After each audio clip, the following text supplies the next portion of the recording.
সপ্তাহের মাঝপথে আরও বেড়েছে বেশিরভাগ সবজির দাম। অধিকাংশ সবজির দাম কেজিতে বেড়েছে 10 থেকে 15 টাকা পর্যন্ত। বেড়েছে চালের দামও, কিছুটা কমেছে কাঁচামরিচ, এখনো চড়া পেঁয়াজের দাম। মাহমুদ কমলের রিপোর্ট।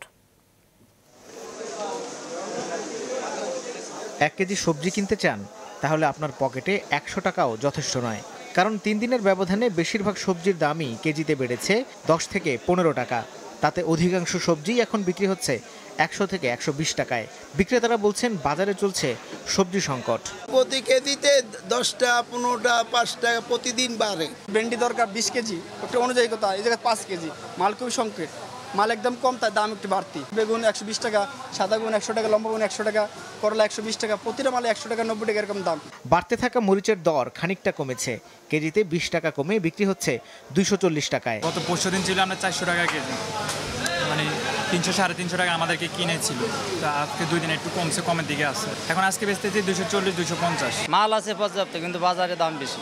গেল সপ্তাহের বাড়তি দামেই বিক্রি হচ্ছে আদা রসুন, কমার লক্ষণ নেই পেঁয়াজ। দেশি পেঁয়াজের কেজি বিক্রি হচ্ছে 110 থেকে 120 টাকায়। তবে বাজারে এসব পণ্যের তেমন সংকট নেই জানান বিক্রেতারা। যে দামে বেশি পরের দিন দেখা যায় এই দামে কিনি। পেঁয়াজটা এই সপ্তাহ খানিকের মধ্যে একেবারে এক ফাল 120 টাকায় চলে গেছে। আপনার ওরা বলতেছে যে সাপ্লাই নাই, মাল আসতে পারে না, গাড়ি পাই না, তারপর বৃষ্টি, সবকিছু মিলে ওরা এভাবে অজুহাত দিতেছে। ছোট বড় অধিকাংশ মাছের দাম অপরিবর্তিত থাকলেও বেড়েছে ইলিশের দাম।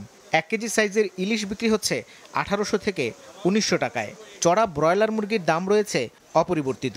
ব্রয়লার 190 টাকা কেজি, গেছে সপ্তাহে আপনার 175 টাকা 80 টাকা মতন ছিল, এই সপ্তাহে 15 টাকা বেশি। ওই ইলিশ মাছটা একটু দামটা বাড়তি, কারণ ইলিশ মাছে অনেক খুব কম পড়তেছে, পাওয়া যাইতেছে কম, এই জন্য ইলিশ মাছের দামটা একটু বাড়তি 2-1 দিনের ভিতরে। স্থিতিশীল রয়েছে ডাল, চিনি, আটা, ময়দার দাম। তবে 1 সপ্তাহের ব্যবধানে সব ধরনের চালের দাম বেড়েছে কেজিতে অন্তত 4 টাকা। মোটা চাল 40 টাকা আর সরু চাল বিক্রি হচ্ছে 72 টাকা কেজি দরে। মাহমুদ কমল, মাছরাঙা সংবাদ, ঢাকা।